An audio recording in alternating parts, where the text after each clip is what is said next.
conviction envers la suffisance des Écritures pour conduire la maison des dieux.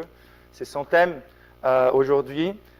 Et c'est surtout en ayant plus de contacts personnels avec lui que nous reconnaissons et que nous exprimons notre reconnaissance à Dieu, surtout pour sa piété, son zèle, son amour envers les peuples de Dieu et l'Église. Donc beaucoup plus important que les célébrités que certains d'entre nous puissent avoir ou non dans les ministères, c'est la fidélité à Dieu et la piété qu'on exerce en contact proche que nous avons avec lui.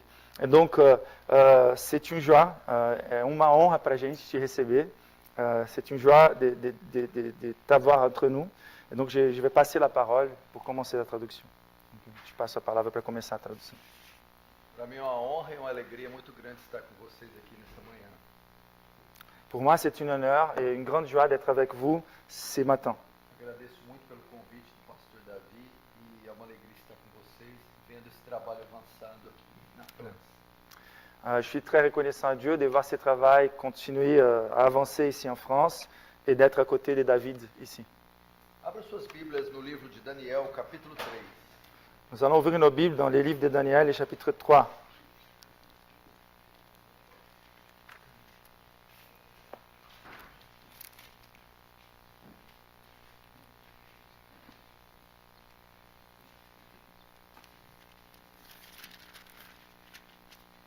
Daniel capítulo 3, vamos fazer a leitura dos versos 14 até o verso 30. Nous allons lire les versets 14 jusqu'au verset 30.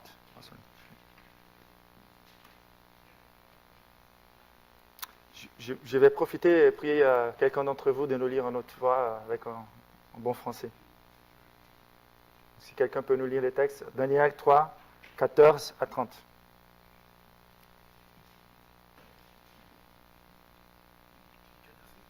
« 14 à 30. Nabuchodonosor prit la parole et leur dit : Est-il vrai, Shadrach, Meshach et Abednego, que vous ne servez pas mes dieux et que vous n'adorez pas la statue en or que j'ai dressée ? Maintenant, tenez-vous prêts, et au moment où vous entendrez le son de la trompette, de la flûte, de la guitare, de la petite, de la grande harpe, de la cornemuse, des instruments de toutes sortes, vous vous prosternerez et vous adorez la statue que j'ai faite. Si vous ne l'adorez pas, vous serez immédiatement jeté au milieu d'une fournaise ardente. Quel est le Dieu qui pourra alors vous délivrer de mon pouvoir ? Shadrach, Meshach et Abednego répliquèrent au roi Nebuchadnezzar : Nous n'avons pas besoin de te répondre là-dessus. Notre Dieu, celui que nous servons, peut nous délivrer de la fournaise ardente, et il nous délivrera de ton pouvoir, roi. Et même s'il ne le faisait pas, sache, roi, que nous ne servirons pas tes dieux, que nous n'adorerons pas la statue en or que tu as dressée. Nabuchodonosor fut alors rempli de colère, il changea de visage vis-à-vis de Shadrach, de Meshach et Abednego. Reprenant la parole, il ordonna de chauffer la fournaise 7 fois plus que d'habitude.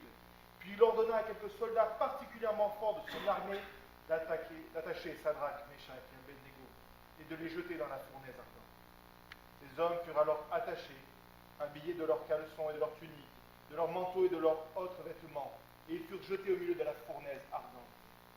Comme l'ordre du roi était catégorique et que la fournaise était extraordinairement chauffée, la flamme tua les hommes qui y avaient jeté Shadrach, Meshach et Abednego. Quant aux 3 hommes en question, Shadrach, Meshach et Abednego, ils tombèrent ligotés au milieu de la fournaise ardente. Le roi Nebuchadnezzar fut alors effrayé, se leva subitement, il prit la parole et dit à ses conseillers : N'avons-nous pas jeté 3 hommes ligotés au milieu du feu ? Ils répondirent au roi : Certainement, roi. Il reprit : Eh bien, j'aperçois 4 hommes dépourvus de liens qui marchent au milieu du feu, porteurs d'aucune blessure, et le 4e ressemble à un fils des dieux. Nebuchadnezzar s'approcha ensuite de l'entrée de la fournaise ardente et dit : Shadrach, Meshach et Abednego, serviteurs du Dieu Très-Haut, sortez et venez. Shadrach, Meshach et Abednego sortirent alors du milieu du feu. Les administrateurs, les intendants, les gouverneurs et les conseillers du roi se rassemblèrent. Ils virent que le feu n'avait eu aucun pouvoir sur le corps de ces hommes, que leurs cheveux de leur tête n'avaient pas brûlé, que leurs habits n'étaient pas abîmés et qu'ils ne sentaient même pas le feu. Alléluia. Nebuchadnezzar prit la parole et dit : Béni soit le Dieu de Shadrach, de Meshach et d'Abednego. Il a envoyé son ange et a délivré ses serviteurs qui ont placé leur confiance en lui. Ils n'ont pas hésité à enfreindre l'ordre du roi et à risquer leur vie plutôt que de servir et d'adorer un autre Dieu, leur Dieu. Voici maintenant l'ordre que je donne. Si quelqu'un, quel que soit son peuple, sa nation, sa langue, parle de façon légère du Dieu de Shadrach, de Meshach et d'Abednego, il sera mis en pièces et sa maison sera transformée en un tas de décombres. En effet, il n'y a aucun autre Dieu capable de délivrer comme lui. Après cela, le roi fit prospérer Shadrach, Meshach et Abednego dans la province de Babylone. Amen. Amém. Vamos orar. Feche os olhos, curva a cabeça. Fermez vos yeux, couvrez vos têtes, nous allons prier. Senhor, meu único pedido essa manhã é que o Senhor glorifique o seu nome Seigneur, ma seule demande ce matin, c'est que tu glorifies ton nom através da exposição da sua palavra. Em nome de Jesus. Amém. à travers l'exposition de ta parole. Au nom de Jésus. Amen. O tema da minha mensagem essa manhã é a privatização da fé. Le thème de mon message ce matin, c'est la privatisation de la foi. Queridos irmãos, o desejo dessa sociedade caída que vivemos é que a nossa fé se torne cada vez mais privada. Les désirs de cette société échouée dans laquelle nous vivons, c'est de faire que notre foi devienne à chaque fois plus privée. Eles desejam que a igreja se cale quanto à verdade revelada de Deus.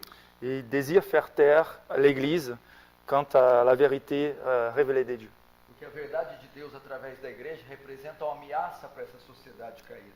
Car la vérité de Dieu à travers l'Église est une menace à cette société échue. Nós vivemos em uma época de busca por espaços particulares. Nous vivons à la recherche... Pardon Vivemos em uma época de busca por Ok. espaços Nous sommes dans une génération qui cherche toujours des lieux très particuliers, très privatisés. e uma cultura onde a igreja perde cada vez mais a sua influência no mundo. Et dans une culture où l'Église perd à chaque fois plus son influence dans le monde. O cristianismo do nosso tempo tem se fechado dentro do seu espaço. Le christianisme de notre génération est en train de se renfermer dans des clos personnels. Para muitos cristãos e pastores, Pour plusieurs pasteurs et chrétiens, a fé foi limitada somente aos locais de adoração.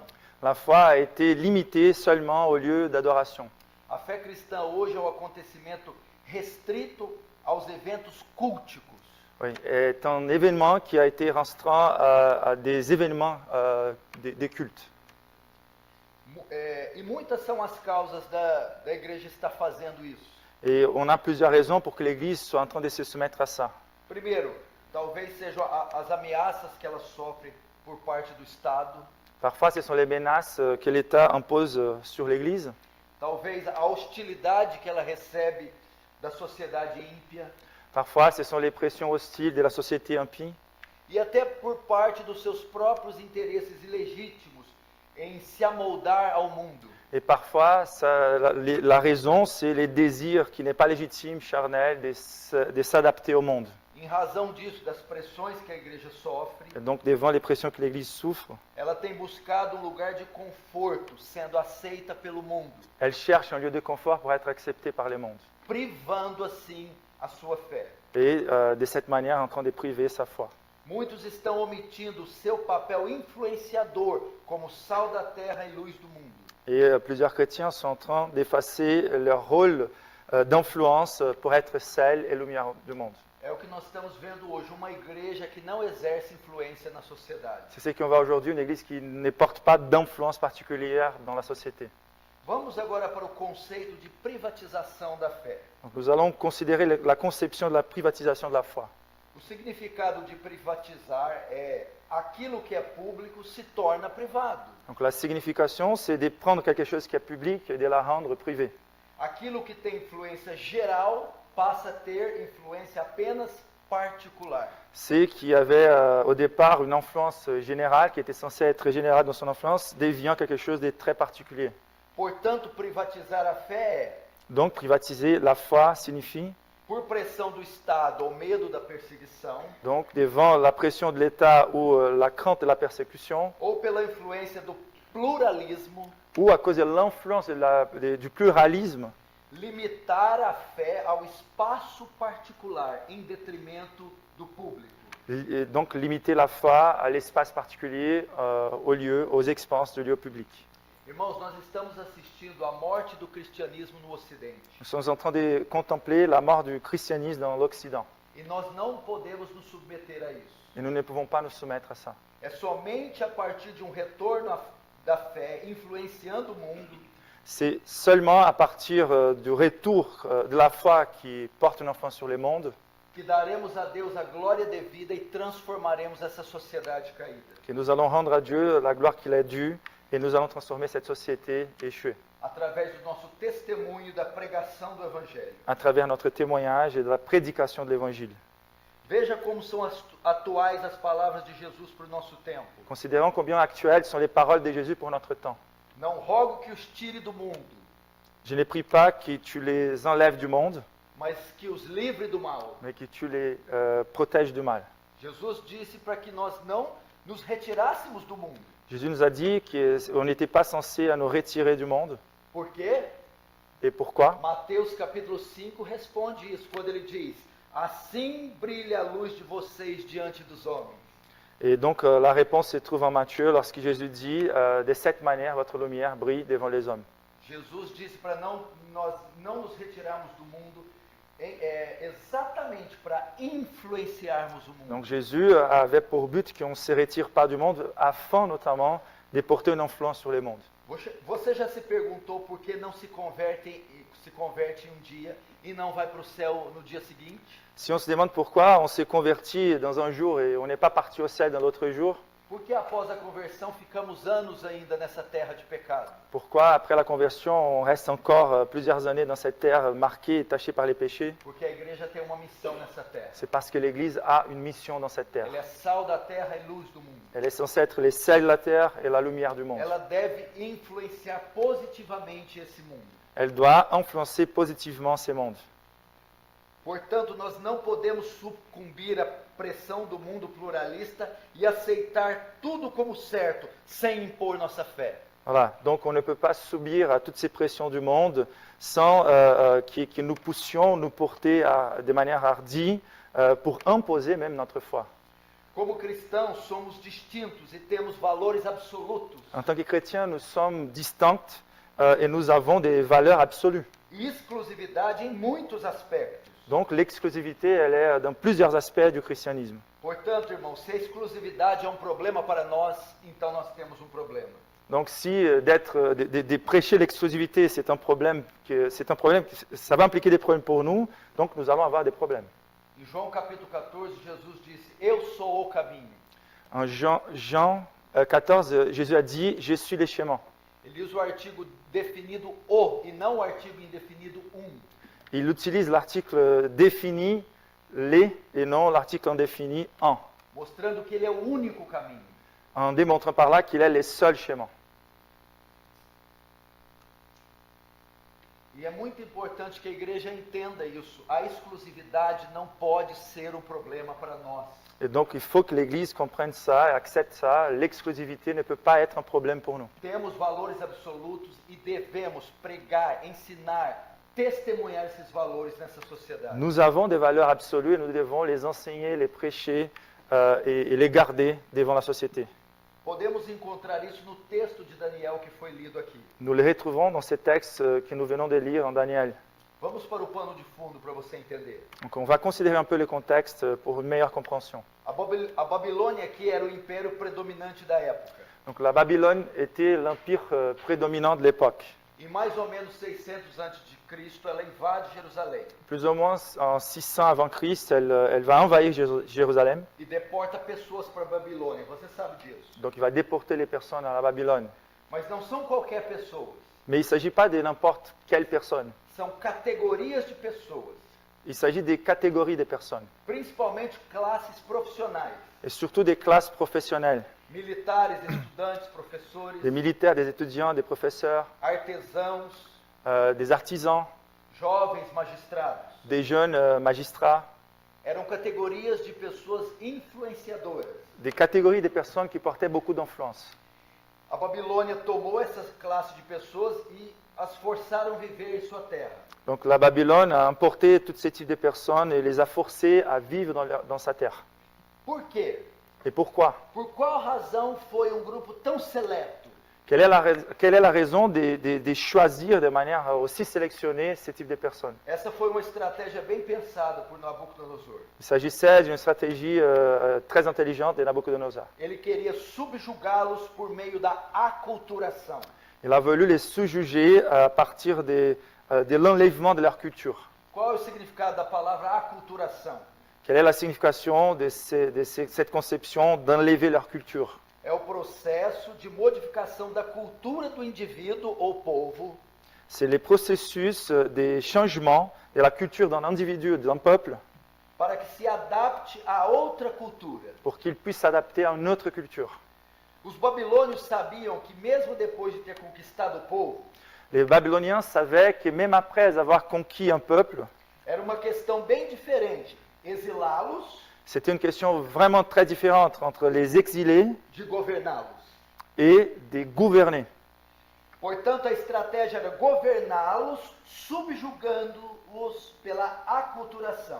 Donc leur plan, c'était vraiment d'arriver à les gouverner par l'enlèvement ou la suppression de leur culture. Isso envolvia remover a resistência das nações conquistadas, Donc c'est par là qu'ils arrivaient à enlever la résistance des nations qui étaient conquises através da doutrinação das classes dominantes. à travers la doctrinalisation, l'endoctrinement des classes dominées. Ou seja, jovens, militares, artesãos. Donc les jeunes, les militaires, les artisans. Essas categorias deportadas de Israel Donc ces catégories qui ont été déportées à partir d'Israël, se envolveriam na Babilônia. ils devraient se mêler dans la culture babylonienne. Seriam influenciados por sua cultura, Ils seraient influencés par cette nouvelle culture, com o plano de que em uma ou duas gerações eles assimilariam completamente seus costumes. afin que dans une ou deux générations, ils puissent assimiler complètement leurs coutumes, Sua ética, valores e padrão. son éthique, ses valeurs, ses motifs de vie. Veja a estratégia de Nabucodonosor. Regardez, contemplez bien la stratégie de Nabucodonosor. Dessa forma, eles perderiam a sua própria cultura, De cette manière, ils allaient perdre leur propre culture, crenças e valores próprios. ses croyances, ses valeurs, E assim não resistiriam às reivindicações do Império Babilônico. et de cette manière, ils ne pourraient plus résister aux revendications de l'Empire babylonien. Ou atualizando para os nossos dias, eles não resistiriam às imposições do Estado. Faisant la mise à jour, dans nos jours, ils seraient plus capables de résister aux impositions de l'État. Irmãos, é exatamente o que está acontecendo hoje. C'est exactement ce qui se passe avec les chrétiens aujourd'hui. Nós estamos sendo influenciados por conceitos, tendências e ideologias. Nous sommes des petits influencés par des conceptions, des influences, des idéologies. E sabe por que isso acontece? Et pourquoi cela arrive? Quando a fé se sujeita ao pluralismo Lorsque la foi est soumise au pluralisme e se apresenta como só mais uma opção válida. et est présentée comme simplement une possible option, Quando a fé perde a sua exclusividade. c'est lorsque la foi perd son exclusivité. Pouco a pouco, muitos estão perdendo seus valores, Petit à petit, plusieurs d'entre nous sont en train de perdre ses valeurs, a sua ética son éthique e seu conjunto de crenças. et son ensemble des croyances. Infelizmente, a igreja está se sujeitando a isso, Et malheureusement, l'Église est en train de se soumettre à ça, a subjugação pela aculturação. de se laisser subjuger à partir de la suppression de notre culture. Hoje você vê pastores que defendem mais o Estado, Aujourd'hui, on trouve des pasteurs qui sont plutôt en train de défendre l'État, pastores que defendem mais partidos políticos, qui sont en train de plutôt défendre des partis politiques, defendem mais a cultura do que o reino de Deus. sont en train de défendre encore plus la culture que les royaumes de Dieu. Infelizmente, você conhece um. Ouais, malheureusement, on connaît bien certains. É muito triste isso. Cela est vraiment très triste. E voltando para a história bíblica, Donc, en revenant à l'histoire biblique, e algum desses deportados estavam Sadraque, Mesaque e Abednego. parmi ces déportés se trouvaient Shadrach, Meshach et Abednego. E é nessa história que discorreremos sobre a privatização da fé. Et c'est en contemplant cette histoire que nous allons comprendre cette histoire des privatisations de la foi. Vamos começar. Como acontece a privatização da fé? Donc, la première question, c'est comment ça se passe, la privatisation de la foi? Como o inimigo trabalha para isso acontecer? Comment les malins travaillent pour que cela arrive? Sabemos que por trás de tudo isso está Satanás, o principal interessado em privatizarmos a nossa fé. Dès le départ, il faut savoir que le principal intéressé à privatiser notre foi est Satan lui-même qui est derrière tout ça. Verso 14. Donc verset 14. Daniel 3, 14. Donc Nabuchodonosor prit la parole et leur dit: est-ce des propos délibérés, Shadrach, Meshach et Abednego, que vous ne servez pas mes dieux et que vous n'adorez pas la statue d'or que j'ai élevée? Veja o que está acontecendo aqui. Nabucodonosor constrói uma estátua gigante de 27 metros. Donc Nabuchodonosor, il avait construit une statue géante de 27 mètres. E ele coloca ela em uma praça, em um lugar bem público. Et il la place dans une place publique. Essa estátua era rodeada por uma orquestra. Donc il y avait un orchestre qui jouait autour de cette statue. E ele decretou que quem estivesse naquele local público Et il a fait un décret que tous ceux qui étaient dans ces lieux publics, qui passaient par ces lieux publics, ao iniciar a música tocada pela orquestra, lorsque la musique était lancée, todos que estivessem presentes deveriam se curvar e adorar a estátua. tous ceux qui étaient présents devraient se courber et adorer la statue. Agora, o que essa estátua significa? Et qu'est-ce que cette statue peut représenter? Os babilônios tinham muitos deuses, Les Babyloniens, ils avaient plusieurs dieux. e cada um dos deuses tinha nomes. Et chacun de ces dieux avait des noms. É interessante que essa estátua não recebeu nenhum nome. Et ce qui est intéressant, c'est que cette statue n'avait pas reçu aucun nom. Mas Nabucodonosor nos dá uma dica do que essa estátua representa na pergunta que ele faz. Mais par sa question, cette question que nous venons de lire, il nous donne un indice de ce que cette statue représentait. Verso 14 diz assim: falou Nabucodonosor e lhe disse: Voilà ce qu'a dit Nabuchodonosor par son décret. é verdade, ó Sadraque, Mesaque e Abednego, que vós não servis meus deuses, nem adorais a imagem de ouro que levantei. Donc ce n'est pas vrai que vous ne voulez pas adorer nos dieux, ni vous courber devant la statue que j'avais élevée. Alguns estudiosos no hebraico encontram traduções mais adequadas para esse texto. Il y a des traductions dans les langues hébraïques, dans la langue hébraïque qui portent plus de précisions dans cette traduction. A palavra hebraica não seria nem, sabe a parte nem? Ok, ouais. Donc lorsqu'il dit que vous ne servez pas mes dieux et ni vous adorez la statue A d'or. palavra correta seria pela. Donc la traduction plus correcte c'était par les moyens de cette adoration à cette statue. Então, uma tradução alternativa que temos para o verso 14 seria, Donc une traduction possible pour les versets 14, preste muita atenção, prêtez attention. é verdade, ó Sadraque, Mesaque e Abednego, Ce n'est pas vrai, Meshach, Shadrach, Abednego, que vós não servia meus deuses,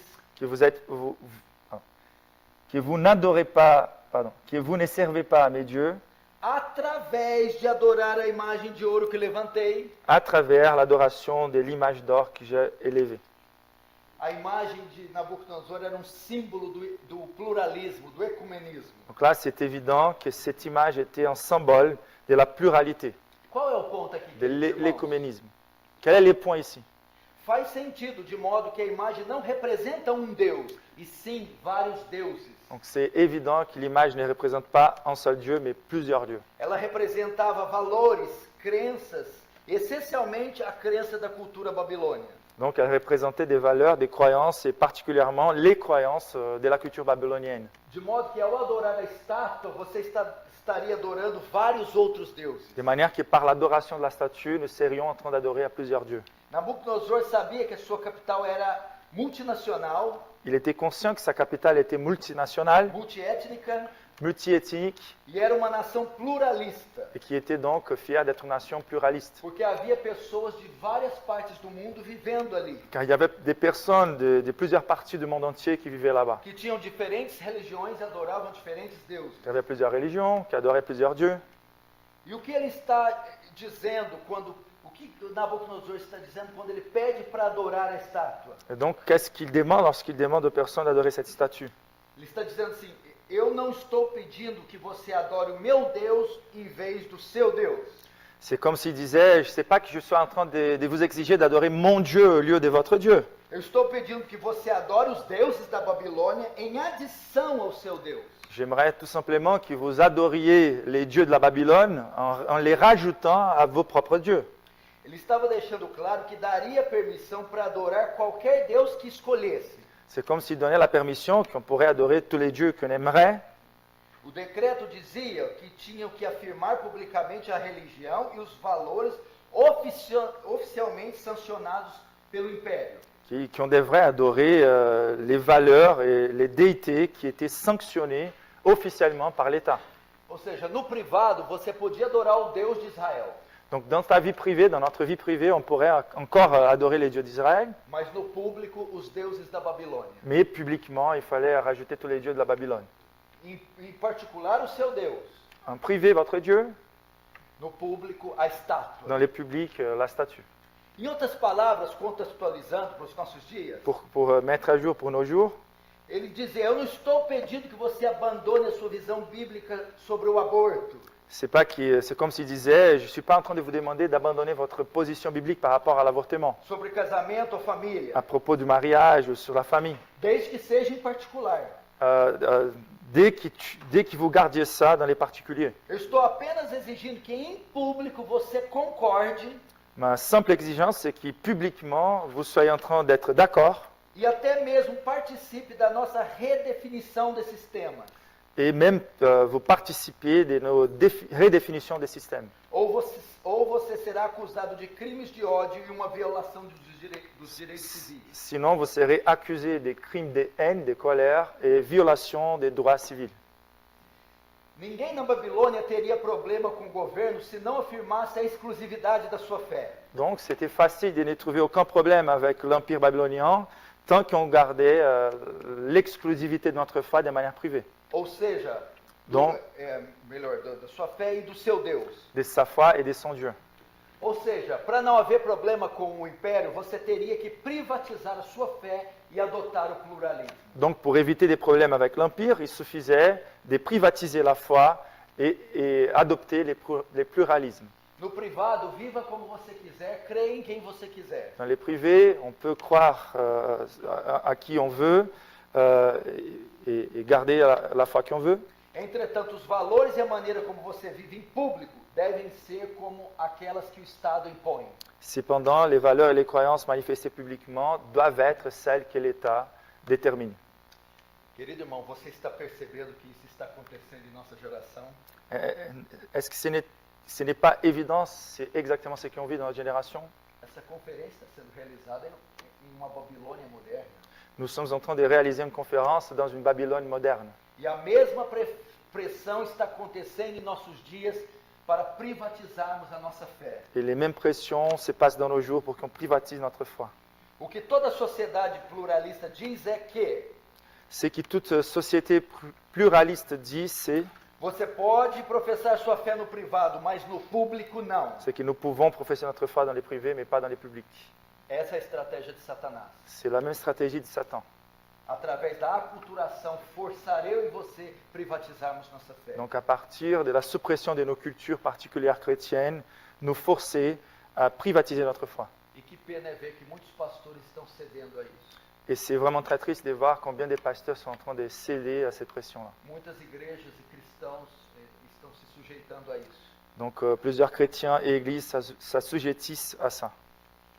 Nós não estamos vendo mais pregadores ousados como Jonathan Edwards, George Whitefield, Nous ne voyons plus des prédicateurs hardis comme Jonathan Edwards ou George Whitefield, reformadores como Calvino e Lutero que enfrentavam o sistema, des réformateurs comme Calvin ou Luther qui faisaient face au système, escreviam contra o sistema, qui écrivaient contre le système, professavam a sua fé tanto no privado como no público, qui ne faisaient pas de distinction entre la profession de leur foi dans les privés et dans les publics, não temendo a fúria do Estado.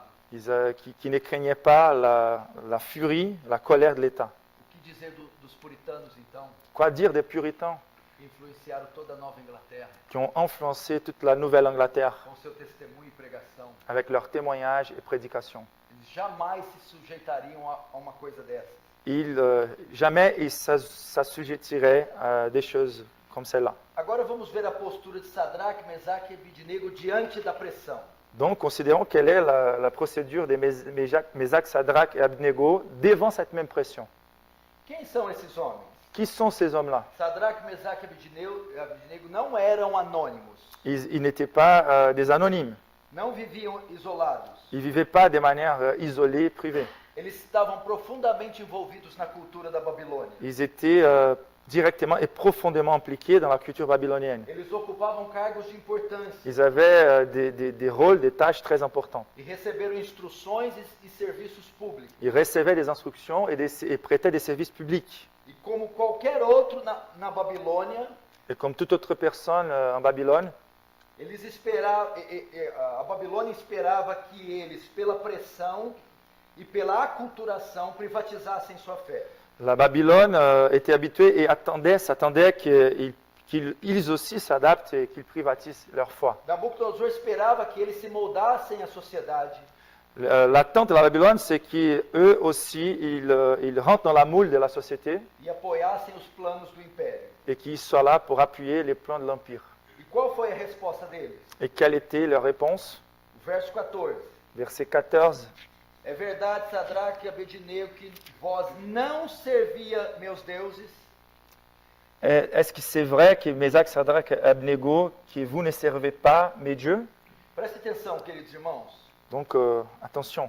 Esses homens, quando pressionados a privatizarem a sua fé, Donc, ces hommes-là, lorsqu'ils étaient sous pression pour privatiser leur foi, responderam com um enfático não. ils ont répondu avec un emphatique non. Eles disseram não. Ils ont dit non. Eles não se curvaram à estátua. Et ils ne se sont pas courbés devant la statue. Nabucodonosor diz, é verdade que não adorais a minha estátua. Est-ce que ce n'est pas vrai que vous n'adorez pas mon statue? Eles se recusaram a fazer tal coisa. Ils se sont refusés à faire telle chose. Mesmo diante da pressão, Même devant la pression, da subjugação, même devant l'imposition, das ameaças, même devant les menaces, eles responderam com não. ils ont répondu avec un clair non. Nós devemos imitá-los nessa sociedade pluralista que está nos obrigando a fazer o mesmo. Nous devons les imiter dans cette société pluraliste qui essaie de nous obliger à faire les mêmes. Nós temos que imitar os cristãos que foram antes de nós, meus irmãos. Nous devons imiter aux chrétiens qui sont venus avant A nous. sua coragem, fé e convicção. Leur courage, leur foi, leur conviction, E não ceder a esse sistema. et ne pas céder à ces systèmes. Entretanto, Cependant, havia consequências. il y aurait des conséquences. A fornalha. La fournaise. Hoje também estamos vendo as consequências, o chamado crime de opinião, não sei se tem aqui. Oui, nous voyons encore aujourd'hui les conséquences similaires, c'est ce qu'on appelle aujourd'hui les crimes d'opinion. No Brasil, por exemplo, se você dar a sua opinião a respeito de determinado tema, isso é considerado crime. Au moins au Brésil, si nous donnons notre opinion à propos de certains thèmes, en dépendant de notre opinion, Isso ça é peut être feito considéré pra- des isso é- crimes. Isso é feito por quê? Et pourquoi cela est Para fait? calar a igreja e impedir que ela professe a sua fé. Pour faire taire à l'Église, pour qu'elle ne professe pas sa foi. Sabemos que não podemos professar nossa fé em qualquer nação, porque isso é considerado crime. Nous savons que notre foi ne peut pas être professée dans toutes les nations, car dans certaines nations, ça peut être considéré un A crime. igreja sabe que se ela não se submeter às ordens do Estado, ela pode ser perseguida. L'Église sait que si elle ne se soumet pas aux ordres de l'État, elle peut être persécutée. Então existe consequência para aquele que não vai privatizar a fé. Donc c'est clair qu'il y a des conséquences pour tous ceux qui ne vont pas privatiser leur foi. Entretanto, eles não se importaram com as consequências. Mais même à ce niveau-là, ils ne se sont pas préoccupés des conséquences. E a pergunta que eu quero fazer a vocês essa noite é: Et la question que je voulais vous poser ce matin, estamos resistindo à pressão ou privatizando a nossa fé? est-ce que nous sommes en train de résister aux pressions ou est-ce que nous sommes plutôt en train de privatiser notre foi? Você prefere afirmar que conviver pacificamente em meio ao erro é mais importante que a verdade? Est-ce que de marcher pacifiquement en milieu de pleine erreur, c'est mieux que proclamer la vérité? Você aceitou a noção de que rejeitar conceitos pluralistas é intolerância? Avons-nous accepté que cette conception de ne pas accepter les conceptions pluralistes, c'est de l'intolérance? E assim prefere se calar e submeter-se? Sommes-nous en train de préférer de nous faire taire et nous soumettre? Se você é um cristão, você jamais aceitará isso. Si vous êtes véritablement des chrétiens, nous ne devons Você jamais, jamais negará o seu Deus e a sua fé. nous n'allons jamais accepter cela, nous n'allons jamais renier notre foi et notre Dieu. Não está claro que as antigas questões da Babilônia são as nossas hoje?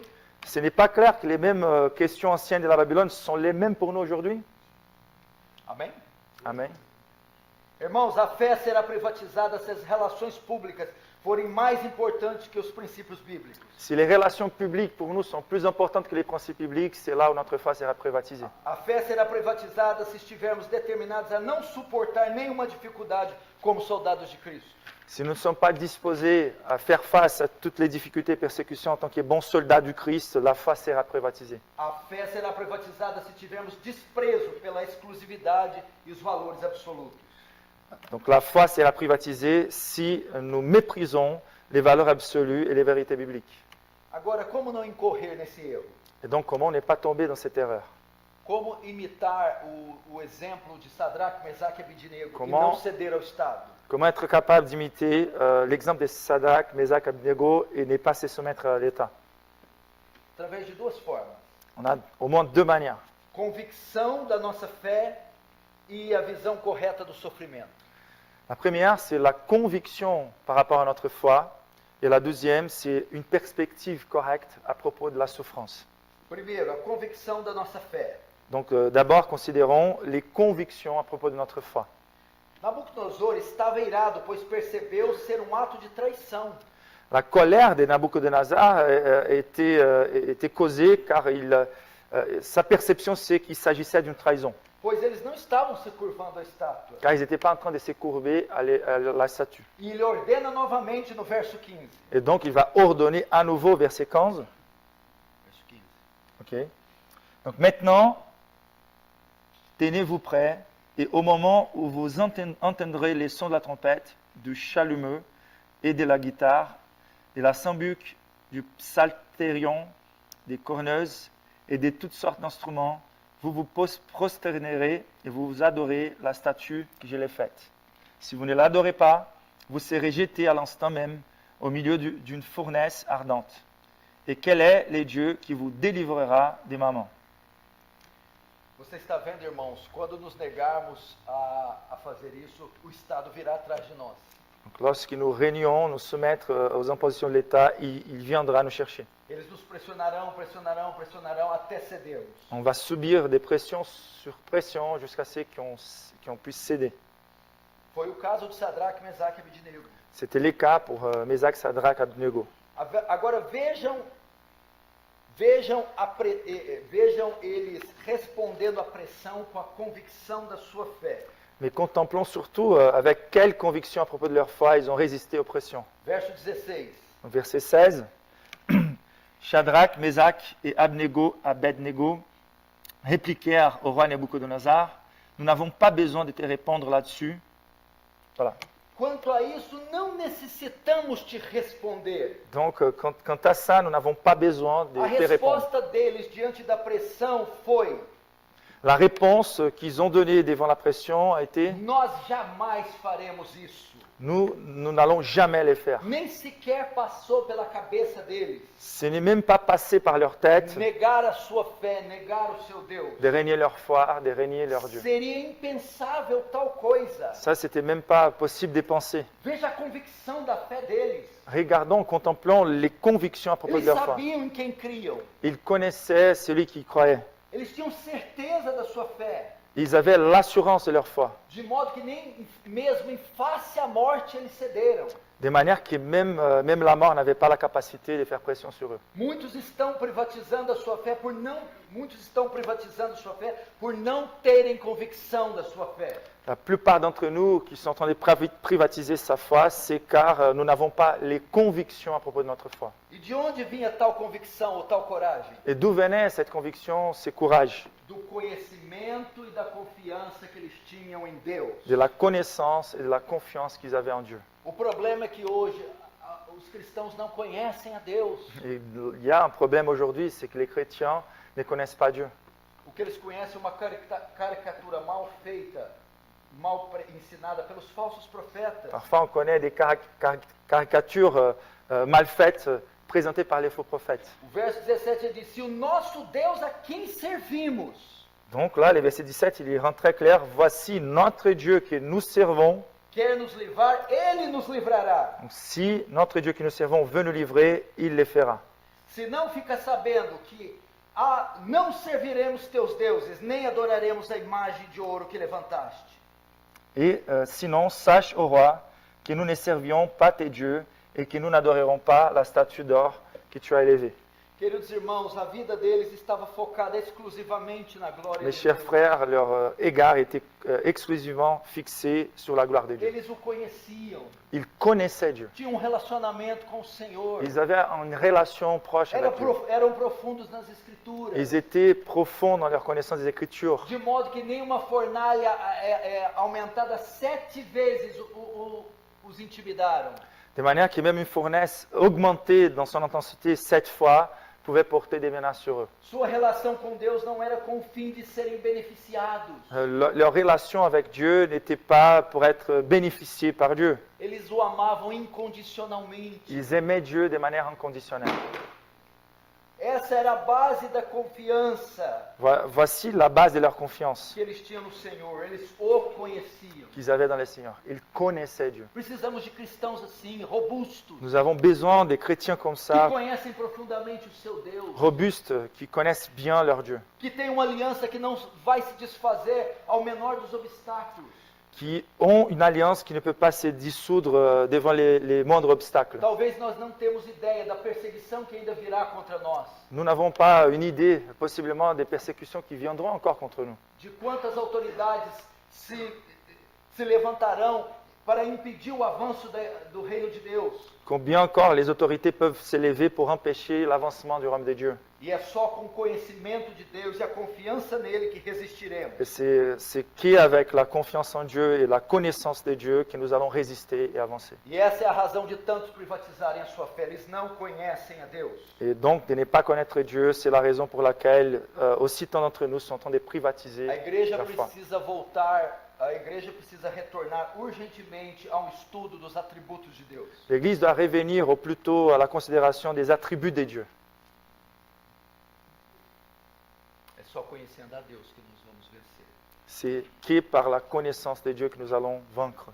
Perguntas para fazer para quem está privatizando a sua fé. Quelques questions qu'on pourrait poser à ceux qui sont en train de privatiser la foi. Você realmente conhece o seu Deus? Est-ce que nous connaissons véritablement notre Dieu? Você crê que Ele é capaz de livrar-nos como a sua palavra diz? Vous faites confiance qu'il est capable de nous délivrer comme sa parole nous proclame? Você pode depender dele incondicionalmente para te livrar? Pouvons-nous dépendre que de lui de manière inconditionnelle pour nous délivrer? Esse texto mostra que eles não aceitaram privatizar a sua fé. Ces textes nous montrent qu'ils n'ont pas accepté de privatiser E leur que foi confiavam plenamente em Deus e no livramento divino. et qu'ils faisaient confiance pleinement en Dieu et dans la délivrance divine. Segundo meio para não incorrer nesse erro de privatizar a sua fé. Donc le deuxième moyen de ne pas tomber dans l'erreur de privatiser la foi, Ter uma visão correta do sofrimento. d'avoir une perspective correcte à propos de la souffrance. Aqui Nabucodonosor está furioso com aqueles 3 jovens. Ici, Nabucodonosor, il est en colère contre ces 3 jeunes hommes. E ele queria a fornalha acesa no seu máximo. Donc il voulait la fournaise allumée dans sa pleine force, Como está no verso 19. comme nous voyons bien au verset 19. Sur quoi Nebuchadnezzar fut rempli de fureur, et il changea de visage, en tournant ses égards contre Shadrach, Meshach et Abednego. Il reprit la parole et ordonna de chauffer la fournaise 7 fois plus qu'il ne convenait de la chauffer. Irmão, a fornalha estava tão quente que os soldados que os jogaram foram mortos. La fournaise était tellement chaude que les soldats qui sont venus pour placer ces hommes là-dedans, ils sont morts. Eles despertaram a fúria de Nabucodonosor. Ils ont éveillé la fureur de Nabucodonosor. Queridos, é claro que uma sociedade como a nossa, Bien sûr qu'une société comme la nôtre, isso vai custar um preço. cela va nous apporter un grand coup. Isso vai despertar a fúria do Estado, Nous allons éveiller certainement la fureur de l'État, das autoridades políticas. des autorités politiques. E no caso dos cristãos, 7 vezes mais. Et dans les cas des chrétiens, 7 fois plus. Ou seja, o preconceito e a perseguição é mais violenta. Donc la discrimination, la persécution sera encore plus violente. Mas o que temos aqui? Mais qu'est-ce que nous avons là? Fogo, fornalha são metáforas para provações.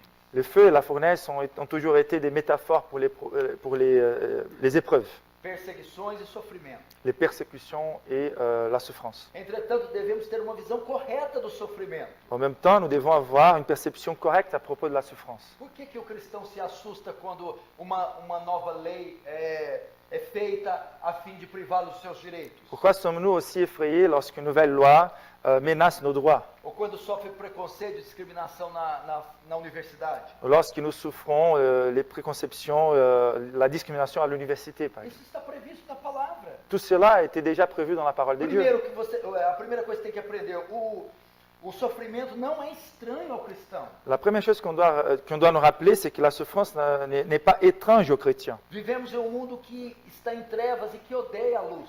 Nous vivons dans un monde qui est en ténèbres et qui a la haine contre la lumière. Portanto, não devemos fingir que é surpresa o sofrimento. Donc nous ne devrions pas faire semblant que la souffrance est une surprise pour les chrétiens. Eles foram jogados na fornalha exatamente por serem distintos do mundo. Ils ont été jetés dans la fournaise, notamment car ils étaient distincts du monde. Segunda coisa que temos que aprender sobre o sofrimento. Deuxième chose qu'on peut considérer à propos de la souffrance, A piedade não nos isenta do sofrimento. la piété ne peut pas nous protéger de la souffrance. Ser santo, obediente, temente a Deus não te livra do sofrimento. D'être saint, pieux, de craindre Dieu ne peut pas nous délivrer de la souffrance. Esses jovens eram os mais piedosos de toda a Babilônia, nem por isso Deus os livrou. Ces jeunes étaient les plus pieux de toute la Babylone et ce n'était pas à cause de ça que Dieu les a délivrés. O Senhor Jesus viveu uma vida perfeita e de obediência a Deus. Jésus-Christ lui-même a vécu une vie parfaite d'obéissance à Dieu. Entretanto, estava cheio de perseguição e sofrimento. Por que então você teria paz? Et en même temps, sa vie a été marquée par la souffrance et la persécution. Et pourquoi nous serions privilégiés de ne pas avoir... Sabe qual que é a As saída forças. aqui, irmão? Qual é a solução aqui, irmão? Donc quelle est la solution ici? Aceite o fogo, passe pelo fogo. Accepter les feux, traverser les feux. Não fique chocado com isso, pois isso é típico do cristão. Ne soyez pas étonnés avec le feu, car ça, c'est typique aux chrétiens. Erga sua cabeça e com confiança no Senhor, passe pela perseguição. Relevons nos têtes et avec confiance en Dieu, traversons la fournaise. Terceiro item aqui para aprendermos sobre o sofrimento. Troisième chose qu'on peut considérer à propos de la souffrance. Preste atenção nisso. Attention, Temos um intermediário em meio ao sofrimento. nous avons un médiateur à travers la souffrance. Muitas pessoas perecem pelo sofrimento Plusieurs personnes vont succomber devant la souffrance. e pensam que vão ser destruídas pela provação. Ils pensent qu'ils seront détruits complètement par l'épreuve. O que precisamos saber para isso não acontecer? Donc qu'est-ce qu'on doit nous rappeler pour que cela n'arrive pas à nous? Saber que Cristo está na fornalha. De nous rappeler que Christ lui-même est là dans la fournaise. Quando Nabucodonosor olha para dentro da fornalha, ele vê duas coisas chocantes. Lorsque Nabucodonosor contemple la fournaise, il voit deux choses qui l'étonnent. Primeiro, ele vê que os três homens estão passeando na fornalha, La première chose, c'est de voir que ces hommes-là sont en train de bouger, sem nenhum dano. tranquillement dans la fournaise sans aucun dommage. E a segunda coisa chocante que ele vê é: La deuxième chose étonnante qu'il voit, não enviamos três homens para a fornalha? est-ce qu'on n'a pas envoyé que 3 hommes à la fournaise? Mas eu vejo quarto homem. Et pourquoi je vois un 4e? E o semblante dele é semelhante ao dos filhos dos deuses. Et son visage se rassemble au Fils de Dieu. Esse homem era o filho de Deus. Notamment, cet homme, il était vraiment le Fils de Dieu. O que Deus está dizendo é que se você não negá-lo, Ce que Dieu est en train de nous enseigner par là, c'est que si nous sommes résolus à ne pas les régner, se você não privatizar a sua fé, si nous sommes résolus à ne pas privatiser notre foi, ainda que os fogos das consequências humanas venham, même si les flammes des conséquences humaines peuvent venir vers o nous, Senhor estará com você. le Seigneur sera avec nous. Entrará com você na fornalha. Il va rentrer avec nous dans la fournaise. Caminhará com você lá dentro. Il marchera avec nous dans la fournaise. Isaías 43:2 diz assim: Ésaïe 43, 2. Quando passares pelas águas, eu serei contigo. Lorsque nous traverserons les eaux, je serai avec toi. Lorsque vous traversez les eaux, je serai avec toi. Quando pelos rios, eles não te submergirão. Attendez, ça va être mieux pour moi d'aller. Ésaïe 43.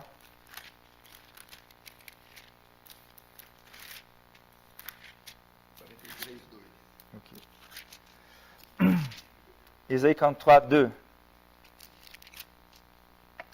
Si tu traverses les eaux, je serai avec toi. Et les fleuves, ils ne te submergeront point. Jusqu'à quel verset? Até que verset? Ok, voilà. Si tu marches dans les feux, tu ne te brûleras pas et la flamme ne t'embrasera pas. Amém. Que desafio é isso para vocês, irmãos? Eu fico muito quebrantado com vocês, Quel challenge pour nous, mes frères. J'ai le cœur brisé avec vous. porque eu moro em um país que ainda a igreja tem muita liberdade.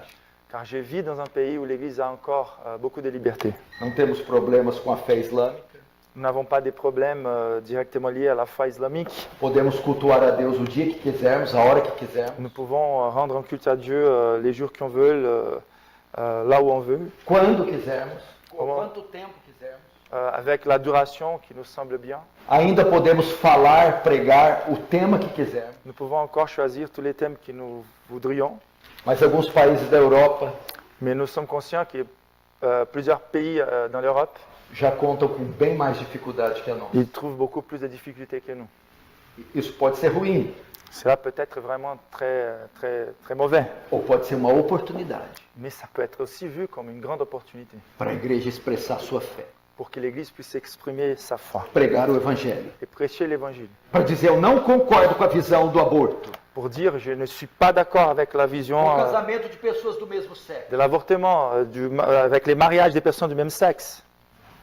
Eu não concordo com a redefinição da família. Je ne suis pas d'accord avec la redéfinition de la famille. Tenho valores absolutos Moi, je porte des valeurs absolues e os defenderei até a morte. et je vais les défendre jusqu'à la mort. Glória a Deus.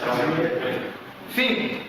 Pour conclure, Vejam o resultado daqueles que ousaram defender a sua fé e não ceder à pressão do Estado. contemplons les résultats de ceux qui se sont résolus à ne pas céder à la pression de l'État. Em alguns casos, é a igreja que vai impor os seus valores e não o contrário. Donc, dans certains cas, c'est plutôt l'Église qui va imposer sa valeur et non les contraires. Isso aconteceu com eles.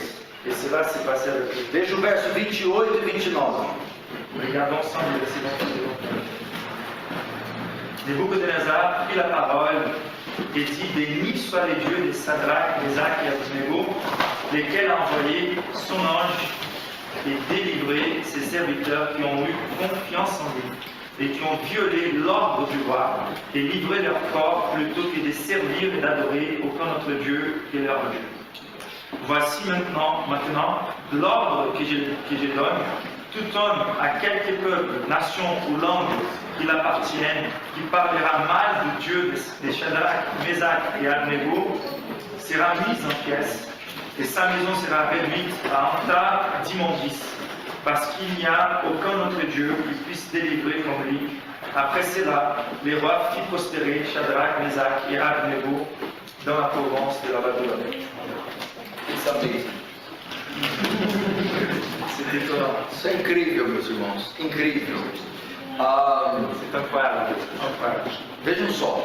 Regardons. A guarda do império, Donc la garde de l'Empire, bem como o rei Nabucodonosor, aussi, tout comme les rois Nabucodonosor, ficaram tão impressionados e impactados com o testemunho desses três jovens, ils ont été aussi impressionnés, impactés avec les témoignages de ces jeunes, com a coragem e ousadia, avec les courages et l'ardiesse de ces hommes, quando testemunharam o livramento que eles receberam, lorsqu'ils ont contemplé la délivrance qu'ils ont vécue. que o próprio rei baixou um decreto. Et les rois lui-même, il a signé un décret. Nabucodonosor se curvou ao testemunho desses três jovens. Nabucodonosor, c'est lui qui s'est courbé à la fois. Como pode um império cedeu a três meninos?